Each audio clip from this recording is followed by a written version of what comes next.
Hold on. Have you seen this? Okay, wait. Now show them. Okay, stop.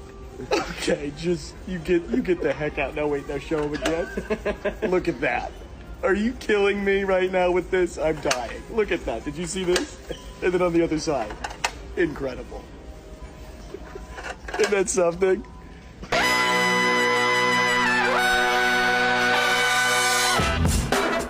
Good morning, sweet world, and welcome to the No Dunks podcast on the Athletic Network.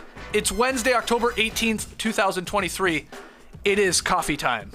I'm J.E. Skeets here in the Classic Factory. And to my left, it's the bearded one, my top shot hot boy, Trey Kirby. Ayo. Ayo! And over yonder, the man making the magic happen, super producer. It might be wine o'clock for him, all I know. Yeah, still coffee at o'clock. Oh, okay. But it's coming. What's up, wine JD? O'clock coming. Hello. Hello to everybody. Shout out to the stream team joining us live right now on YouTube. Smash that like button and subscribe. All you podcast listeners, leave your boys a 5-star rating and review. Let's get No Dunks a little higher in the rankings on the pods as we get closer to the start of the NBA season. Make sure you check out Monday and Tuesday's podcasts. Nope. We're still here. Eastern Conference over-unders. We did that on Monday. Western Conference over-unders. We did that on Tuesday. Going through every single team in the association, looking at their win totals by way of BetMGM, leaning one way or the other for each team, and then locking in a couple at the end, which we immediately regretted as we went off the air. You have any serious regrets? I'm getting some blowback from my Raptors friends. Doing a bit of a swerve, maybe a reverse jinx on an under on a very low line that we talked about. But no, otherwise I'm good. I'm going 30 for 30 this year. Excellent. Yeah, it hurts to go under on your favorite team. It does. But that's okay. I'm regretting going over on the Bulls. So it works both ways. That's right. All right, on today's podcast, though, we are looking at NBA awards. We're making our predictions. We got a lot to do because we're even including the clutch player of the year.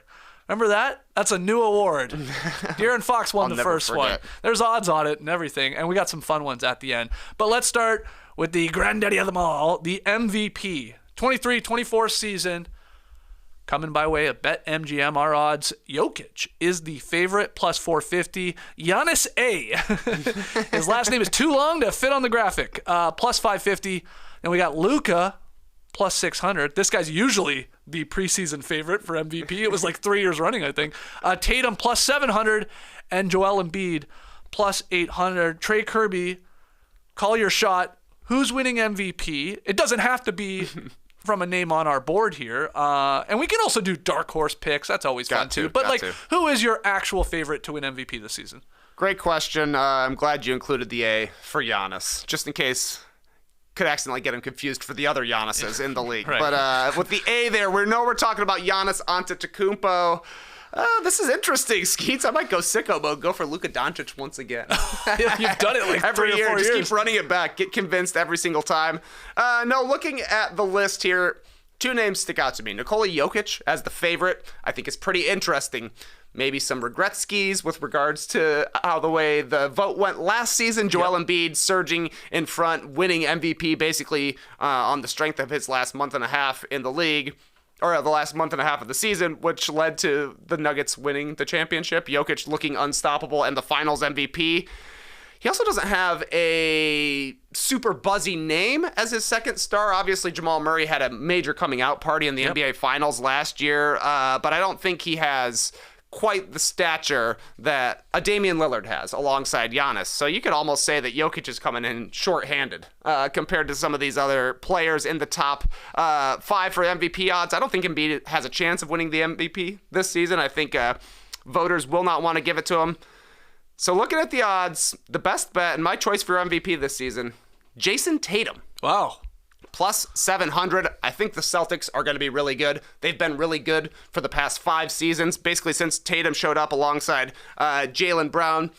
The personnel has changed a little bit. Marcus Smart out, Jrue Holiday in, Kristaps Porzingis in as well. Looks like it's going to be an offense-focused team, which is kind of how Joe Mazzulla coaches.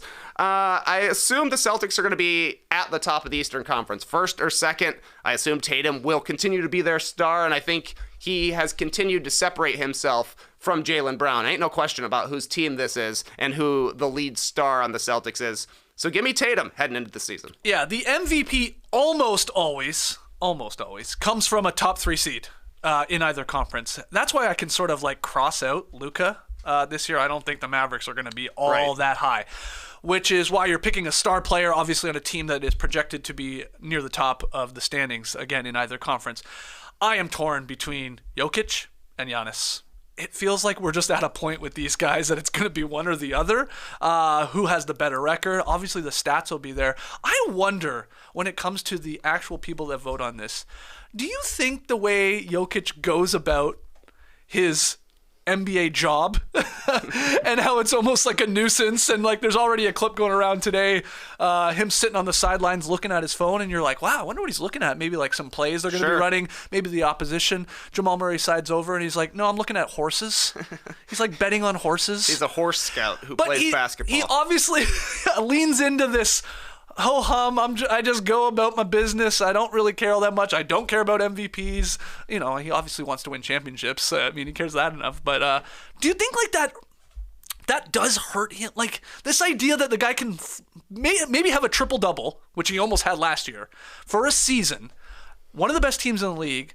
I know there was maybe fatigue because he had won a couple, but like, do people want to give him a vote to the guy that's like almost like I don't even try and I don't really care? Do you know I know that sounds strange, but I wonder if that plays in the minds of some of these voters.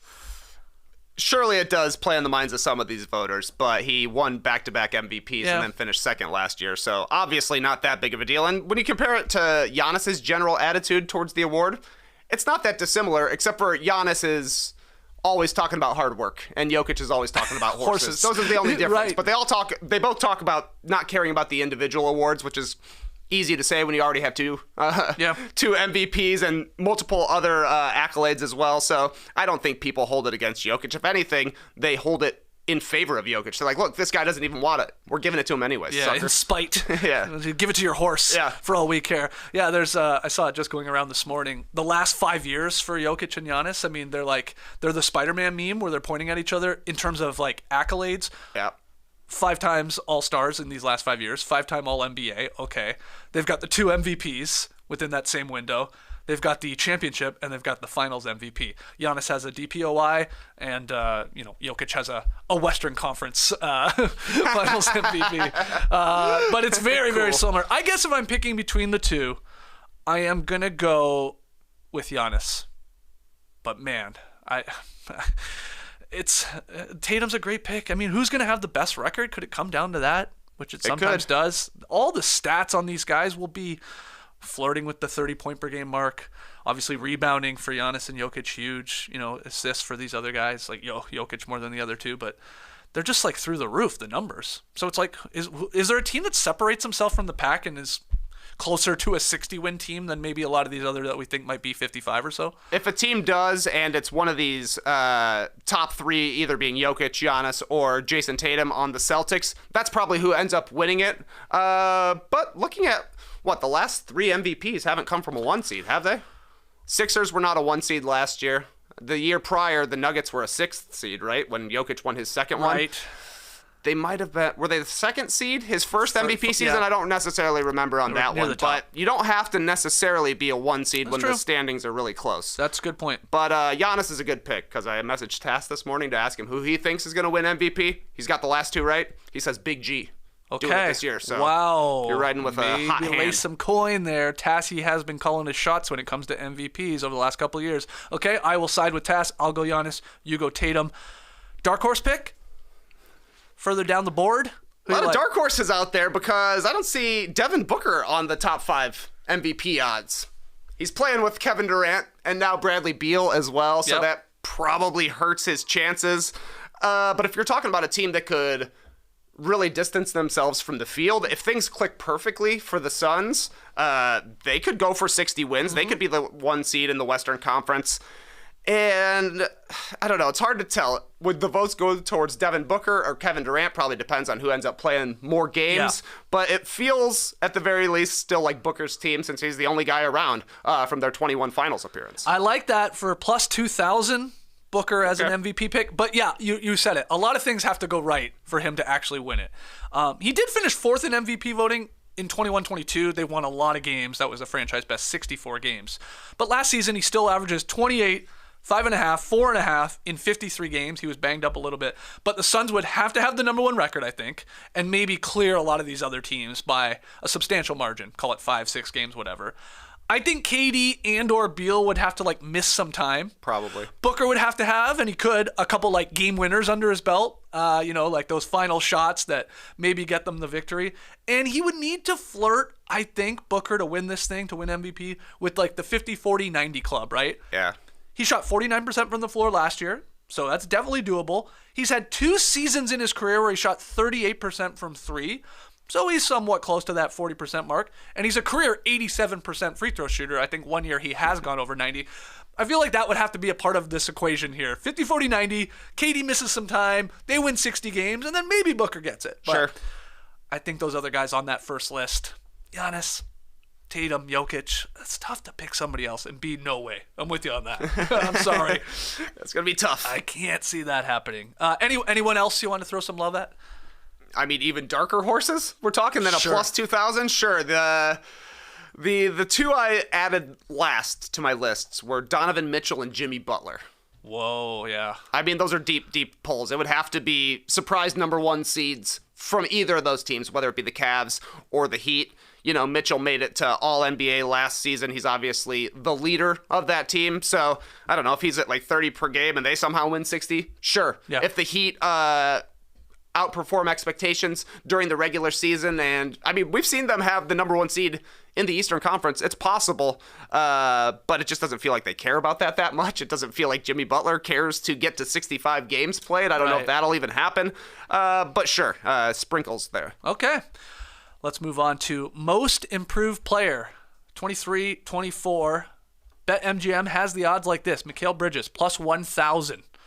Cade Cunningham, plus 1,200. Tyrese Maxey, plus 1,300. Same number there as Austin Reeves. And then Jordan Poole cracking our top 5 at plus 1,400. This is always a difficult one. Mm-hmm. Most improved player, where are you leaning? I mean, Mikal Bridges averaged 26 a game with the Nets last year when he came over after the Kevin Durant trade. If he scores 26 a game, he's probably making the All-Star game. Oh, yeah. And if that's the case, he's probably going to win MIP.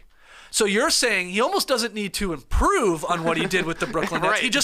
He needs to sustain that for a full season, and maybe they surprise, some people out there and are above 500 or something like that. Or at least challenging for 500. I don't Yeah. even think they have to finish over 500, but be better than expected and be an all-star caliber player. It's not dissimilar to Lauri Markkanen winning it last year with the Utah Jazz. He was like a 25-point-per-game scorer. The Jazz were competitive, surprisingly, throughout the season. Yeah. They made a run at 500. And similar to Markkanen, a little similar to Markkanen, this is a new situation for Mikal Bridges.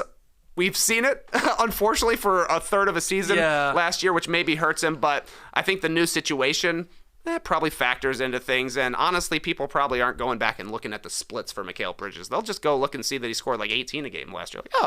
That's pretty good, but 26 is really good. Okay, so you like him as the pick here? Do you I like think him he as can do the it? I guess favorite. is the question. I like him as the favorite, but he wouldn't be my pick. Okay. My pick would be Franz Wagner, and he's not even on this list. He had a great FIBA World Cup with Germany winning there. I think the Magic will take a minor step forward. I think they will at least be, similar to last year's Jazz, a competitive team. I don't know if they make it to the play-in tournament, but I think they'll be competitive throughout the season. Paolo has a Rookie of the Year under his belt. It will be tough to go Rookie of the Year followed by Most Improved. I think that's tough. But I could see Franz getting to 20 points per game, 22, something like that. And if that's the case, he's in the mix for me. Okay, I like that. That's a great one. I'm going to go with Desmond Bane at plus 3,000 as my pick, and I guess sort of my dark horse pick as well. But this would be weird because back in 2022, John Morant won Most Improved. And if I remember correctly, he gifted the trophy, the hardware, yes, he did. to Desmond Bane, who also had a great year and was maybe in the running for MIP. Bane already averages 21, 5, and 4. Those are good numbers, but he only played 58 games last year. But no Ja Morant for 25 games at the start. All eyes sort of on Bane there as the lead guy. I think those numbers could go up. I think they will go up.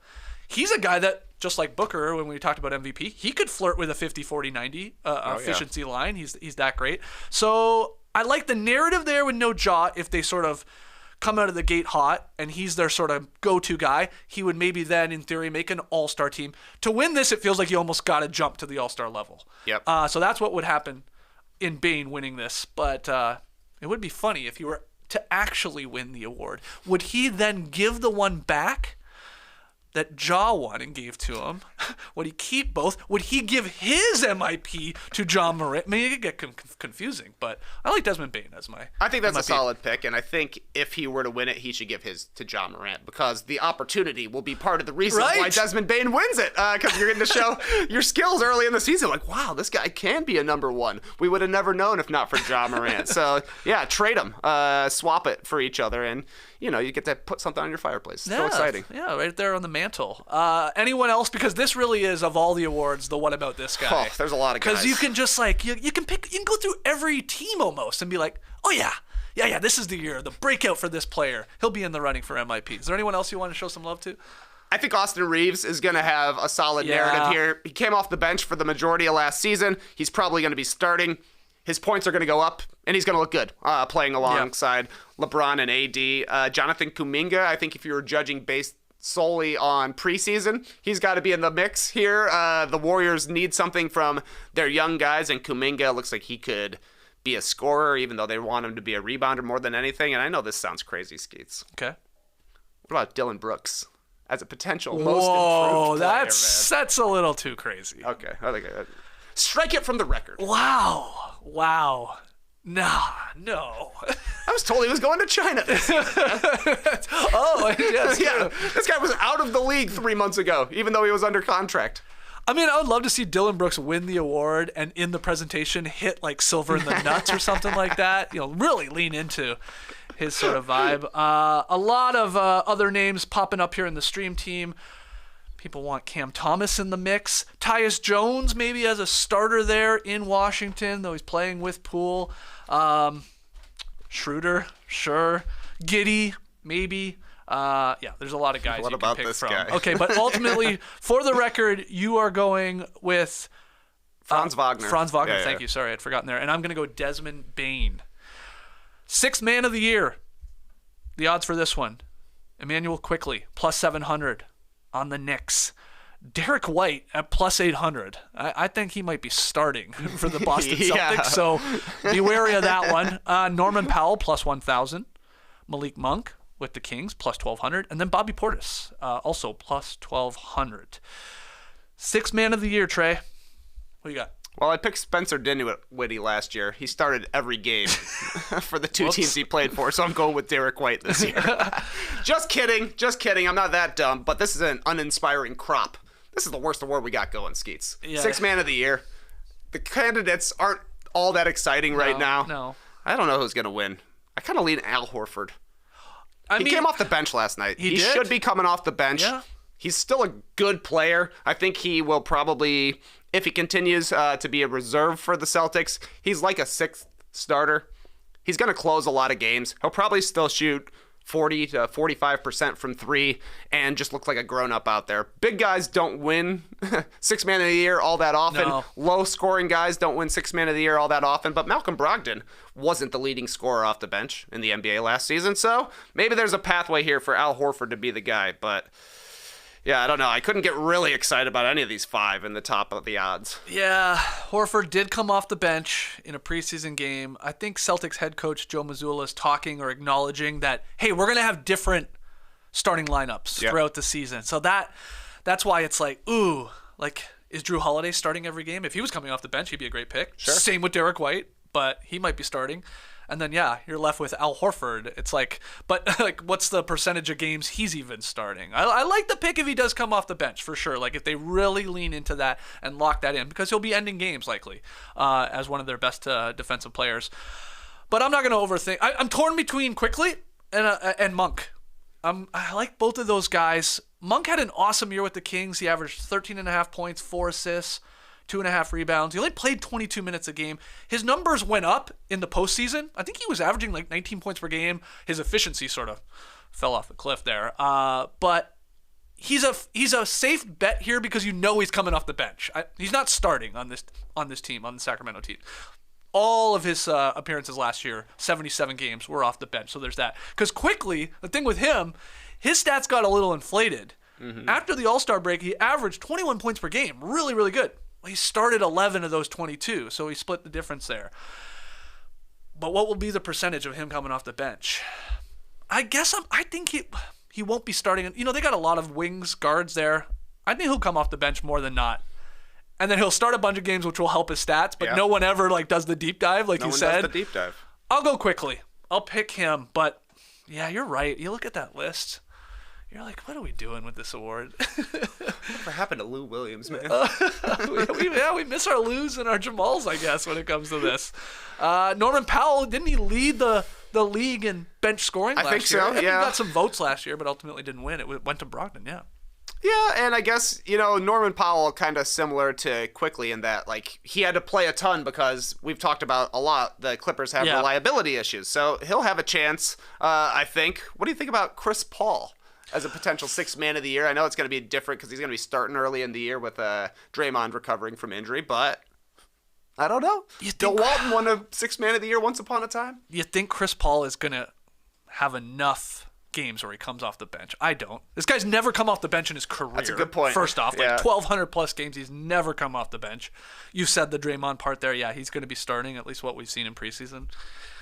I mean, it's on the board, but no. I wouldn't go with him. All right, how about Naz Reid? Center. Look, I mean, tough for a big guy, you said it. Yeah. Like, I mean, Bobby Portis is really good in his bench role. He made a good run at it last year. He did, but yeah, it's difficult for the big guys. I mean, who's like Montrezl Harrell comes to mind. Yeah. A couple years ago, but no, there's not many. No. So no, I can't go with Naz Reid. All right, last one I gotta ask you about. What about Spencer Dinwiddie? You think this is the year? Probably not. Ben Simmons, he's been balling in preseason. Maybe he comes and starts as the point guard. Spencer's got to come off the bench. No, 20 a game. How many games? Come on. What's the over under on how many games Dinwiddie even comes off the bench? I think I'd set the line low. I mean, I don't know. 10 under 10 probably. Yeah, I was gonna say that's probably even a dumb line. No, don't take Dinwiddie again. I know what you were thinking. But he started every game. Yeah, I was thinking he's gonna come off the bench, and he didn't. That was the problem. That was the main hole in my sixth man of the year case for Spencer Dinwiddie, because I think he would have won it. Wouldn't you sort of like to see a coach along with the player, like, really screw with this award? Sure. Like Tatum, Giannis, whoever, Jamal Murray, like pick whatever like great player, and just go to the coach and be like, don't start me. Just sub me in the first 30 seconds. Just so it shows up in the box score that I didn't start. And then, like, Tatum's averaging 30 points per game and everyone's got it. Like, their hands would be forced. Like, they would have to pick him. They would have to. You'd have to. But there would be such an uproar. It'd be great. Somebody's got to do that. It would be Ben Simmons versus Donovan Mitchell all over again, and whoever finished second would come in wearing a sweatshirt that said "Sixth Man of the Year, I'm a real reserve" or something like that. The definition isn't just coming off the bench; it's living on the bench. Who's gonna do it? Who's gonna got the balls to actually really screw with this award? Well, you mentioned LeBron came off the bench one game last year. LeBron should do it.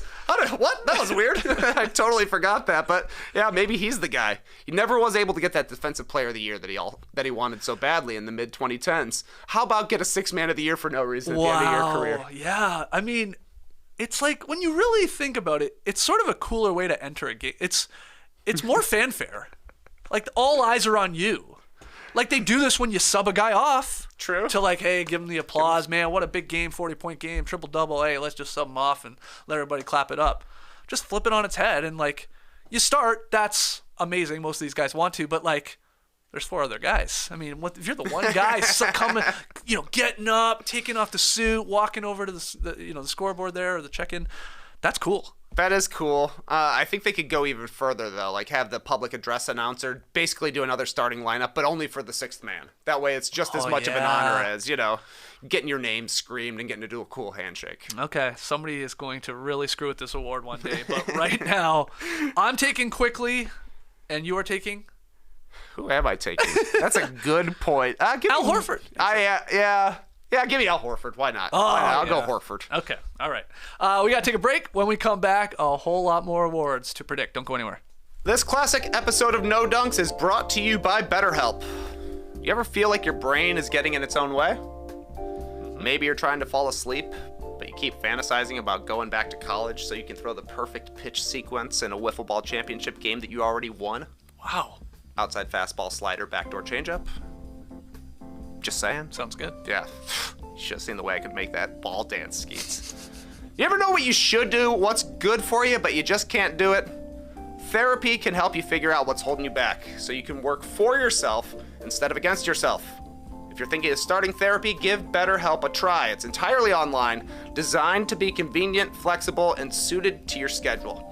Just fill out a brief questionnaire to get matched with a licensed therapist and switch therapists anytime for no additional charge. Make your brain your friend with BetterHelp. Visit BetterHelp.com/NoDunks today to get 10% off your first month. That's BetterHelp, HELP.com/NoDunks. All right, still here in the Classic Factory. The stream team seems to be liking our idea of an organization, a player/coach, sort of screwing with the 6th man and bringing a superstar off the bench. Yeah. Just to really mess with everyone. A lot of people like LeBron doing it to really cement his legacy with a 6th Man of the Year trophy. Jordan never did it. Never. LeBron could have that on him if he wanted to. And then Half-Life Heroes, I think, picked the right guy to actually implement this.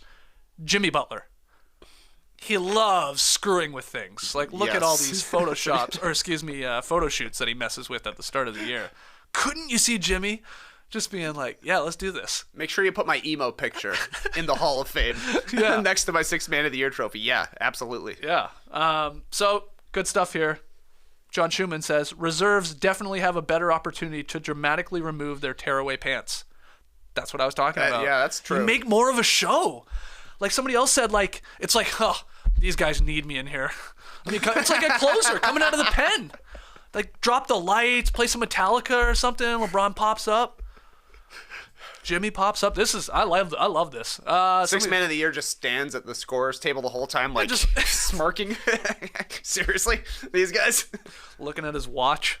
I'll come save you. All right. More awards to predict here. Let's go with Rookie of the Year. The odds by way of BetMGM. Victor Wembanyama, +125. Yes. The odds are that he is going to win this thing. Scoot Henderson, +300. Chet Holmgren, who, yes, is technically a rookie, +300 as well. Brandon Miller, +1,400. And then Amen Thompson, +3,500. So quite a difference here between the 3 guys and then the rest of the field. Rookie of the Year, right? Really? Is it Victor, Chet, or Scoot? I think is what we're getting at. Where are you going? Definitely feels like a 3-man race, and I mean, looking at the odds, Victor Wembanyama as the Rookie of the Year, favorite by the biggest favorite on the board. All right, like there ain't anybody else that's going to be a +125. So it's going to be tough for anybody to beat Victor. I think it's going to be tough for anybody to finish in the top 3 besides Victor, Scoot, and Chet. But I've been saying it all summer long, Skeets. I'm swerving. I'm going with Chet Holmgren to win Rookie of the Year. You're not alone. A lot of people are thinking it too. And after what we've seen in preseason and that team being maybe very good, that's help. A part of it. That's a part of it. The team is going to be better. Oklahoma City is going to be better than San Antonio is. I think what Chet is bringing specifically to the Thunder is going to look great because everybody's like, they need a center. They need some outside shooting, and those are 2 of his strengths. I think he's going to be pretty polished offensively. Yeah. It looks like he already plays like a modern center, whereas Victor is figuring some things out. You know, you hear Greg Popovich talking about, is he a 5? Is he a 4? Is he even a 3? I don't necessarily know that I think he's a 3, but what do I know? Greg Popovich, pretty smart guy. So yeah, I'll go with Chet. I'll regret this one later because Victor will more than likely win it, but somebody's got to swerve out here. Well, the case against Wembanyama is the playing 65 games. I don't think it matters for rookies. I'd forgotten about Yeah, that. I think that's true. That's sneaky, isn't it? Yeah. Is that true? Doesn't matter. That's the one award. They think don't care. so, yeah. Okay, well, then it's very difficult to pick against him because if he's like, 60, 61, 62 games played, I think the stats are going to be there. Man, the buzz is going to be there. People, they sometimes they want to give it to that type of guy too, I feel like, the voters. But Chet's a great pick. Man, I didn't know that. I didn't know that with the 65 games on the rookie. I like that. I also was going to say something else. Oh, a reason for Chet. Didn't Blake Griffin win a Rookie of the Year after missing a year because of a foot injury? Yep. Ben Simmons, you already talked about it. Same thing with him. Did not play that first year and, is around the team and then gets to play, and Donovan Mitchell's all pissed. Like, hey, come on. This guy's not a real rookie. He's already been around the team and all that. So that's a great case for Chet Holmgren at plus 300. I like it. I will, now knowing that fact that you just said, I'm going to go Wembanyama.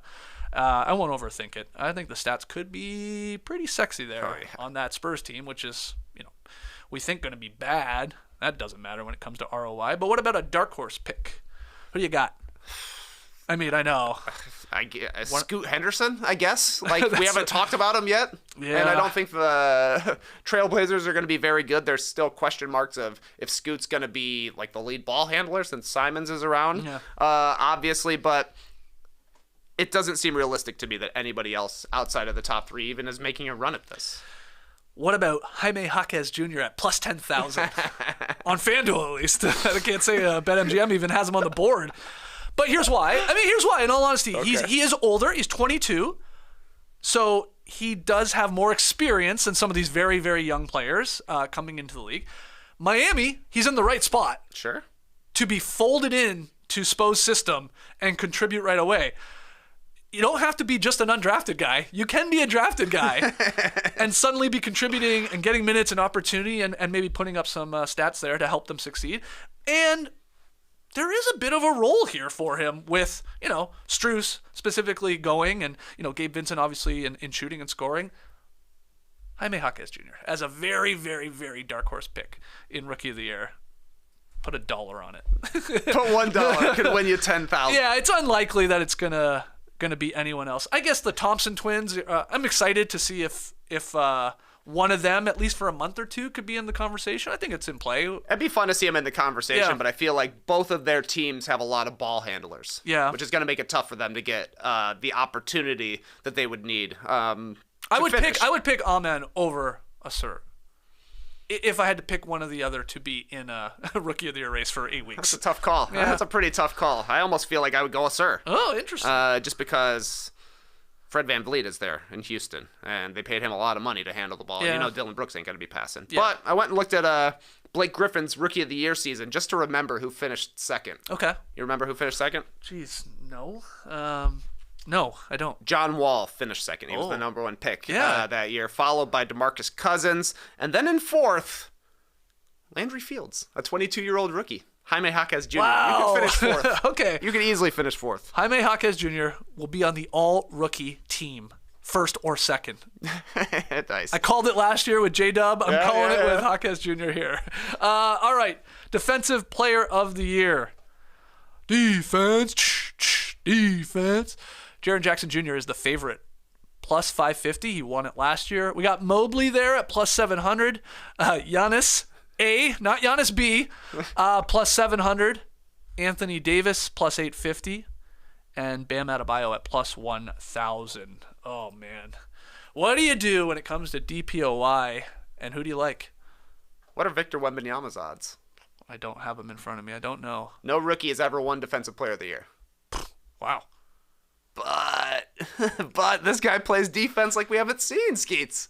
Yeah. He's all over the place. He's got the blocks. He's got the go-go gadget arms on He's going to have steals. Crazy numbers defensively. Wow. It's not out of the realm of possibility. He leads the league in blocks. It's hard for a rookie to be great defensively, just learning the speed of the game. I mean, he could get in foul trouble so quick. These guys are smart. They're big. They're fast. Yeah. But, yeah, okay. Here's a bold prediction for you. I think Victor Wembanyama is going to lead the league in fouling three-point shooters. His legs are just too long. His legs are so long, man. Oh, interesting. People are going to be jumping into his legs like crazy. But as for my pick, Defensive Player of the Year, plus 1,000, Bam Adebayo. The guy's due to win Defensive Player of the Year. He's widely recognized as one of the best defensive players in the league, and most of the other best defensive players in the league already have a Defensive Player of the Year trophy. Jaren Jackson Jr. got his last season. I think Bam is the guy this year. Yeah, okay, back to Victor. I mean, again, he's a rookie, so it's very unlikely him winning DPOY. It's never happened, as you said. Also, the Spurs were the worst defensive team in the league last year. Now, you could say, well, that actually is in his favor of helping him win it. What if they're suddenly flirting with a top 10 defensive rating? Sure. And he's a big reason why. So, okay, I can squint and see it. But, yeah, they were dead last. That's why you look at those teams. That's why Mobley's there, right? That's why Giannis is there. That's why Jaren Jackson Jr. I mean, the Cavs, the Grizzlies, the Celtics, the Bucks. These were the best defensive teams in the league. Your Bulls were the fifth best. Yeah, where's Vooch at on here? Yeah, where's Voochie, baby? So that's why it's you want to like stick around those teams. I sort of think Jaren Jackson Jr. might repeat because that also happens with this award. Yeah, they're just like, well, they're still a great defensive team. The Grizzlies should be. You know, Smart is there now. I know they lose Brooks, but he will. He'll still obviously rack up his stats. Can he, maybe plays even a little bit more and sort of takes care of all that fouling that he sometimes gets himself into trouble. I'll go with him. I do. I love the Bam pick. I think I maybe I didn't pick him last year, but I had him in the conversation. But I'll go Triple J, and you're going Bam Bam. Bam. Getting his award there. That's right. I like it. Coach of the Year. Here are your favorites. It's my Uncle Al. Mark Daigneault. He looks like my Uncle Al. I can't. Every time I see it, I'm like, oh man, what's up, Uncle Al? Was Uncle Al a tactician? No, he's he works on cars. What's the word? Mechanic? That's what I'm trying to say. Okay. Yes. So he's a tactician when it comes to the workings of your vehicle. I'd love for him to point me to the correct fuse in my fuse box for my windshield washer pump because I'm not getting any fluids. He could so fix get that. Al on the phone. He could fix that in your sleep. So OKC head coach is the favorite plus 650. Adrian Griffin, new head coach of the Bucks, plus 700. Spoelstra, plus 800. He has never won this award. That's crazy. Never won this award. He is the Susan Lucci of Coach of the Years. She ultimately won a daytime Emmy, didn't she? So maybe Spo will here. She did? Yeah, she did. Yeah. Yeah, she got it finally. And finally. Missoula plus 850, and then Michael Malone plus 900 with the Nuggets. Over the last 10 seasons, 7 of the Coach of the Year award winners were returning coaches. Only 3 were first time with their team, if you want to take that into consideration, if that means anything to you. And 7 of the last 10 Coach of the Year winners had over a 700 win percentage. Mike Brown only had 48 wins with Sacramento last year. Tibbs, with the Knicks, they finished 41-31, and then Mike D'Antoni was 55-27. That's a 67% win percentage with the Rockets. But mostly, you gotta be an elite team, a lot of wins. 700 in the win percentage column. Where are you going with this one? I think this one is a tough one to call. I do feel like Eric Spoelstra is due for this, just like Bam Adebayo. He's due for a Defensive Player of the Year.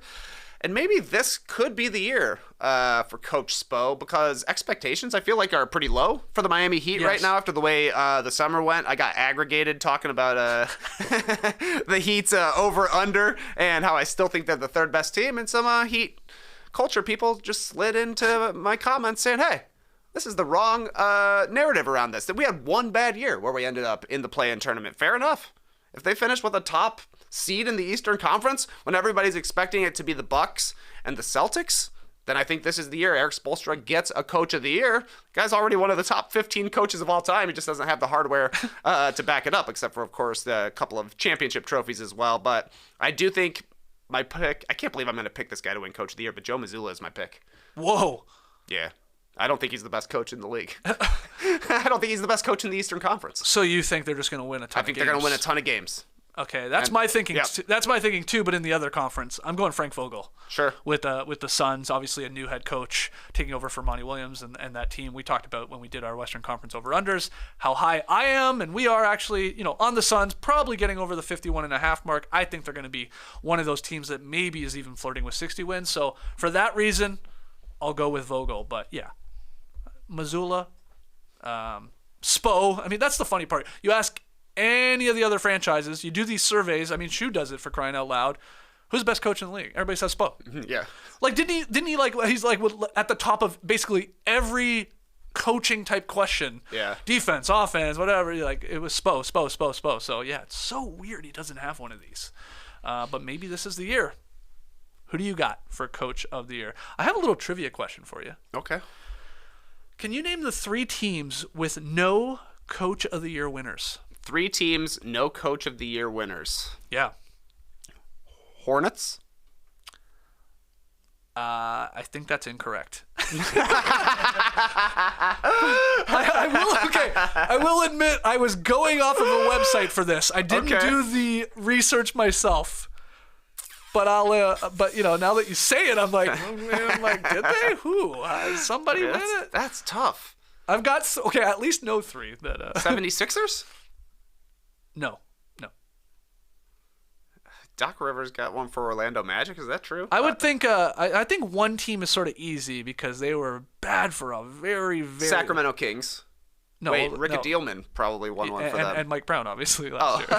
Yeah, I forgot they're good again. Yeah, last year counts in this, unfortunately. Yes. Oh boy, another team that was bad for years. Golden State Warriors? No. No, but you're in the right state.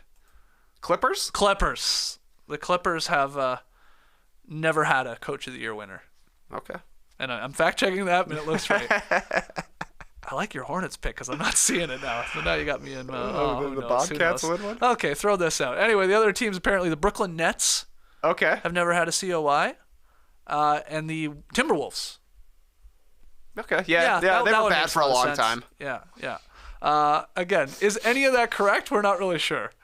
I think the Hornets. I think you're right on the Hornets. I'm not seeing them here. I can't tell. I'm like, Steve Clifford's never won it. Did Byron Scott get one?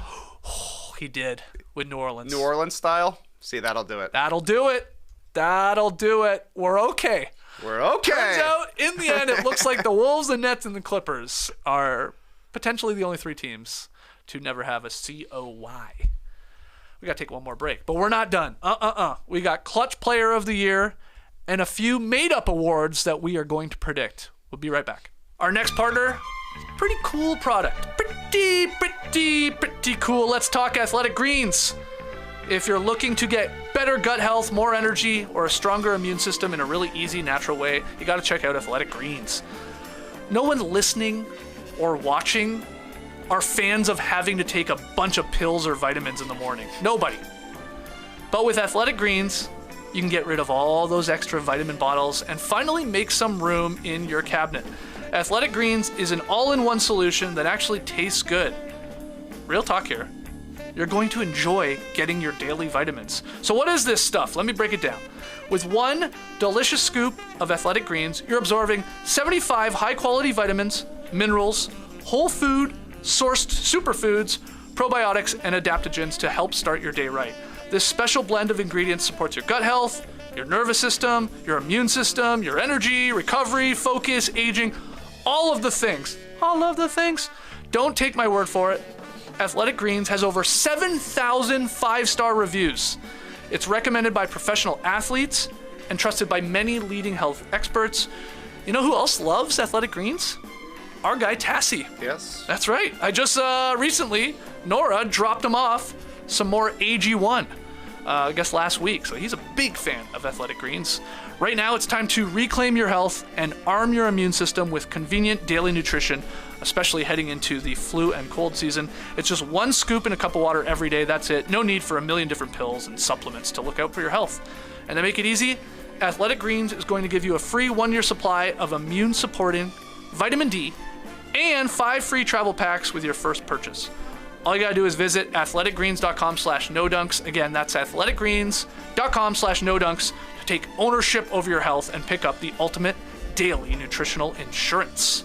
All right, we're back here in the Classic Factory. A few more awards to predict. We were just talking about Coach of the Year. My pick is officially Frank Vogel. You're going Joe Mazzulla with the Celtics. But I would lay a little coin, now that I think about it, on Quinn Snyder and the Hawks. I like the narrative built in there. If they play as well as I think they will and exceed expectations as much as I actually think they will with that super low over-under line of like 42.5, and that was one of my locks for over. So he could be in play. Quinn Snyder, obviously considered one of the best, one of the better regular season coaches as well. Well, speaking of that, Skeets, I got a trivia question for you. Oh, boy. Which is the franchise in the NBA that has the most Coach of the Year awards?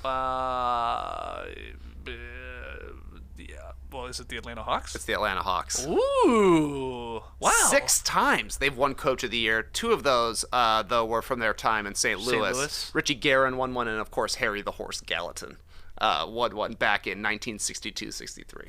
You said his name is Harry the Horse? Harry the Horse Gallatin. Jokic would love to play for him. Wow. Harry the Horse. Harry Jr. the Horse Gallatin. That's a high-quality horse. So they have 6 Coach of the Year winners. 6 Coaches of the Year, yeah. Wow, that's incredible. Yeah. All right.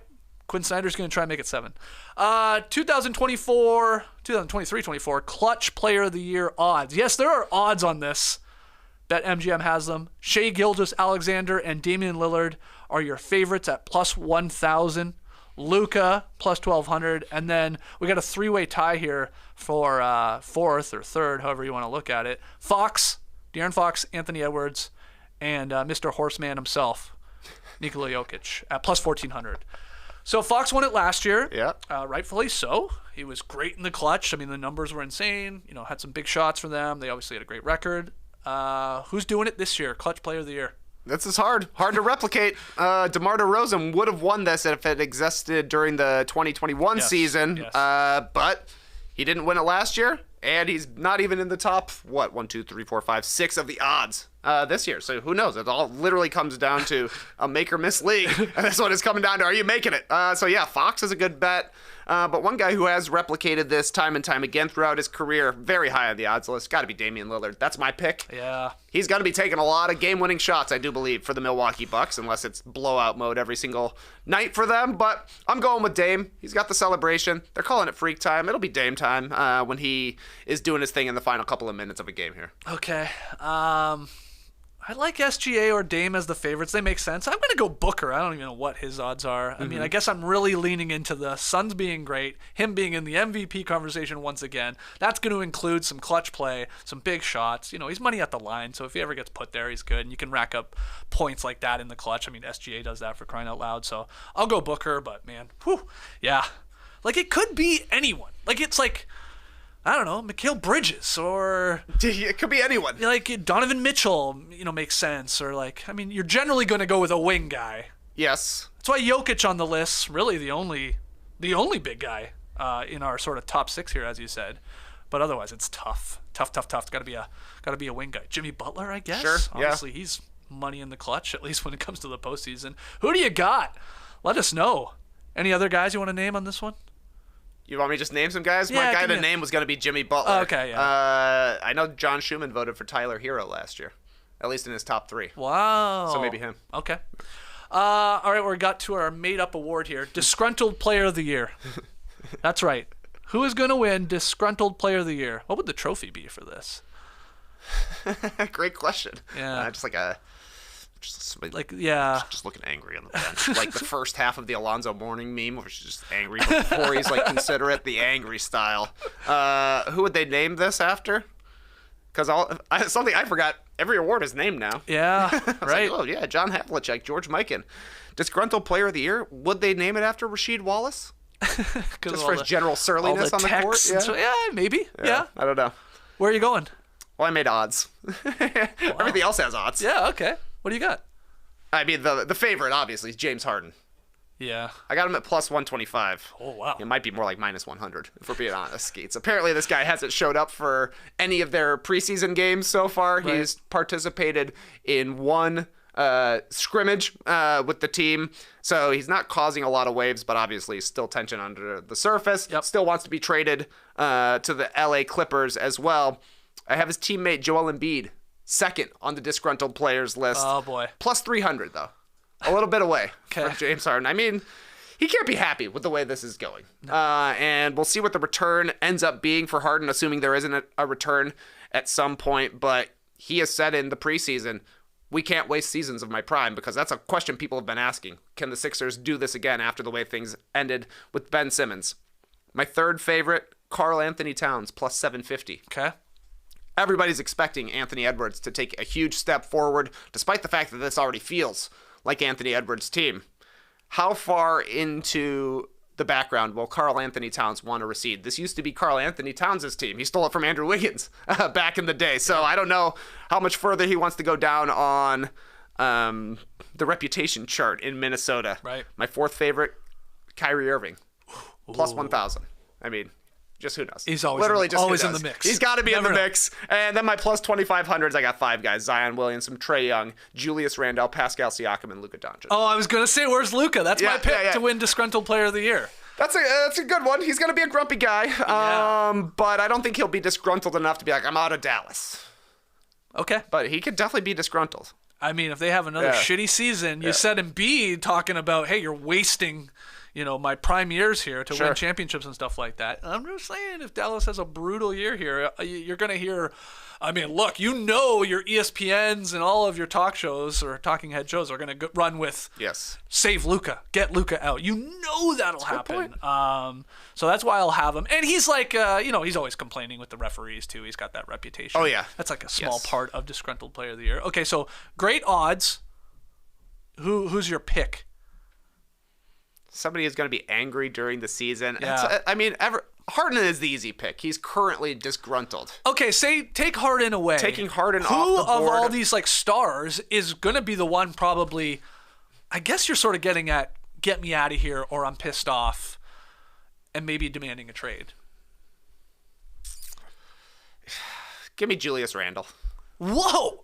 I don't know why. Oh, wow. I don't know, man. Oh, man. I don't know. He had a great season. Then he was giving the fans the thumbs down. Then he was having a great season. So if he goes back on the roller coaster, it could go poorly for the Knicks. Okay. The team seems to have grown past him. Yes. He will be a guy that's included in any sort of trade rumors if somebody does become available. So I don't know. I don't feel too confident in that one, but he made my list. All right. I'm going to go with Luka. Luka? Okay. Yeah, so get your votes in. People saying Randall, good call. But we will see. Who's going to really be the quote-unquote star player? Maybe saying, save me, get me out of here. I'm tired of this bullshit. I'm tired of losing. Or stop making me the scapegoat. I guess that's where you'd maybe leaning towards a Randall pick too. If they struggle, I don't think they are. All right, still with the asks, who's most gruntled? Most gruntled? The most gruntled. As in who's just the happiest? Yeah. Who's the happiest with? Giannis has to be pretty happy with that would be my choice. He played his disgruntled card. He played it perfectly, it appears. That's a great call. To get Dame. Who else is good? Devin Booker, I feel like should be gruntled. Okay. He literally said, I'm going to bring a super team to me, and he did it. Yeah. But he carries himself with a disgruntled air in general. It's I true. think, he's always getting into trash talking battles with other players. Yeah. And then Jimmy Butler's a fascinating guy. He seems disgruntled, but I think he's perfectly content with his role in Miami and where they are, and he always wants to be the underdog and doubt me at your own cost. All right, who's the most gruntled? Comeback Player of the Year is our final award here on our NBA Awards Predictions podcast. There's a lot of guys in the running. I think Ben Simmons, obviously, is probably, if you were making... Did you make odds for this one as well? I didn't make odds for this one. Well, Ben Simmons would be on the short list. Zion Williamson, I guess. Maybe John Collins. Maybe someone else. He's probably gruntled as well. He seems pretty gruntled. You think John Collins, he's now gruntled. That he's out of Atlanta and with gruntled. Utah? He's probably very gruntled. Who do you have for Comeback Player of the Year? This used to be an award, by the way. This used to be a real award. Yeah. I'm interested in seeing the Jordan Poole experiment in Washington. Okay. He played last season, obviously, so, not a comeback in that sense, but that guy's going to have the greenest light in the entire NBA. So he could score a lot of points, I do believe. But my ultimate pick for Comeback Player of the Year, I don't know if this counts, Skeets, but I'm going with Andrew Wiggins. Wow. He only played 37 games last year. Yeah. He had off-the-court family concerns for a long time. He just never really got into the flow of things. He's been talking a good game in the preseason about getting back to all-star status. He was obviously great for the Warriors in the finals against the Celtics a couple of seasons ago. He can be that kind of player. He can be a 20-point-per-game scorer. And, the Warriors need some of their younger players to be productive around their vets who have been there for a long, long time. So I think Wiggins probably as a small ball four, at least to start the season, should be a pretty productive player, and I think he's good. I just think he is a good, solid player who's going to have a little bit of an opportunity in Golden State because they need somebody to be their wing stopper, their wing scorer.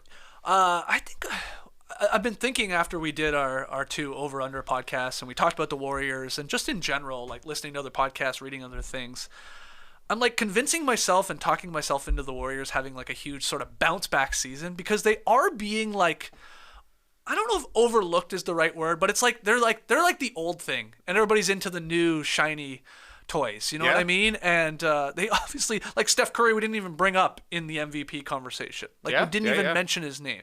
Andrew Wiggins, obviously, like you said, missed a lot of time bouncing back. Klay Thompson, in a contract year, what will we see from him? Draymond's injured to start, but he's going to be still an elite defensive player. Then Kuminga, Moody, could those guys pop off?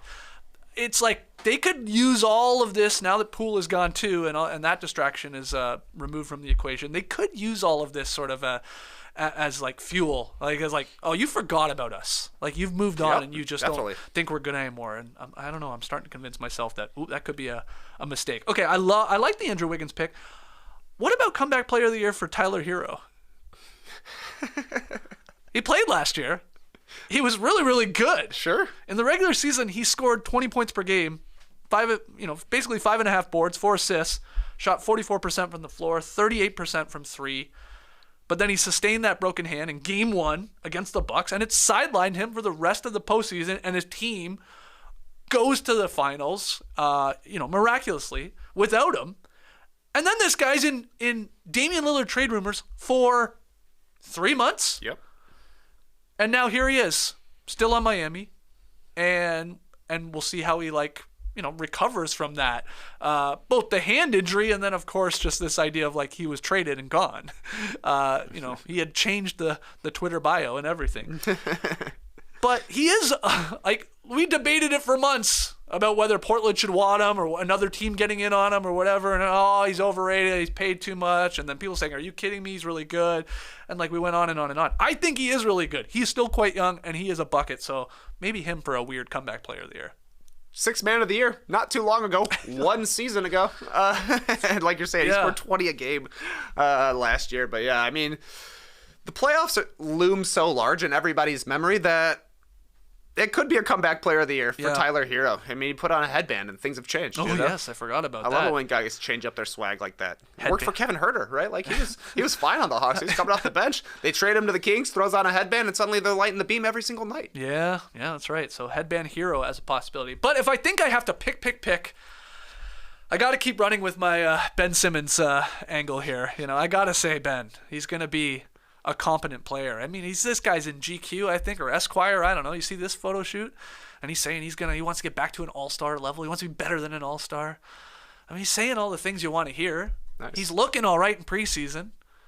And man, the guy, his stock was at an all-time low. His stock is quite so low. if you bought at the bottom, you might be, cashing in a little bit. I'm on Ben Simmons Island. I'm not the mayor like the guy with the tattoo, who we bow down to. But I'm treasury or something. I'm helping out in front office. I didn't even know that there was a tattoo parlor on Ben Simmons Island, but it's great to see that the business district is exploding. That's right. I'm happy for you. As the treasurer, you must be thrilled that these businesses are setting up shop. I am. And people are coming. They're slowly making their way to the island. So I'll go Ben Simmons as my pick. Tyler Hero, I guess, as my dark horse. Comeback player of the year. Let's hear from you guys, though, in the stream team. Let's hear from everybody listening to the podcast. Tweet at us at NoDunksInc. And if you want, you can leave them in the YouTube comments as well, which a lot of you do. Call your shots. Make your predictions. Anything else before we wrap up today's No Dunks? I don't think I got anything else. I'm excited to watch some basketball starting here pretty soon. It's getting very, very close. We'll have a few more sort of season preview type shows Thursday and Friday. Also tomorrow, we have a new No Buffs podcast. That's our Survivor podcast. It has its own feed. So if you're a Survivor fan, and if you're not, great time to get in. Join us then. I also did a baseball show this morning with my guy Joel in Taiwan. Mm-hmm. It's available at the Athletic Baseball Show, both on YouTube and their podcast feed. World Series Destiny. That was the question.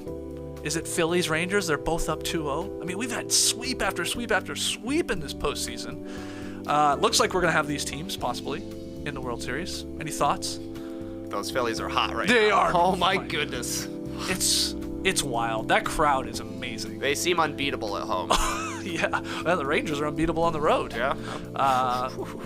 What a showdown we may have. The Rangers are undefeated in the postseason, and nobody's talking about it. I made that point on No Buns Day. They're 7-0. Hey, I didn't know that. See? I didn't know that at all. It's great. What's really wild, this will blow your mind. If it is the Rangers and the Phillies in the World Series, the Rangers will have home field advantage. Well, Phillies, yeah, they got hot in the second half of the season, but I know the Rangers were pretty good. They this year. both won 90 games in the regular season, but the Rangers, get this, the Rangers beat them in their head-to-head series. In March. March? The first series, March 30th, early April. The Rangers, I believe, swept the Phillies, so they have the head-to-head advantage, so they would have home field advantage in the World Series. Isn't that weird? That is really weird. Yeah. Every game matters. There you go. That's why you gotta listen to No Buns. So check that out. We'll be back tomorrow. We will probably slip into tomorrow's show the trade that happened. That was the Rockets trading Kevin Porter Jr. to the Thunder, and then OKC immediately waiving him. A lot of people have opinions on this, so we'll probably get that into tomorrow's show, live at 10 a.m. Eastern here from the Classic Factory. Thanks for joining us today. Really appreciate it. We'll see you tomorrow. Until then, Clipper Bros. You heard it here first. Have a great time. Turn up. Love you guys. Awesome. Thanks for joining us, and remember, there are 4 players on the NBA's Mount Horsemore. Biggest horse lovers in NBA history. Of course, Harry the Horse Gallatin. Yes. Dan the Horse Issel. Yes. Nikola Jokic. And Kevin Durant. Brace the day, people.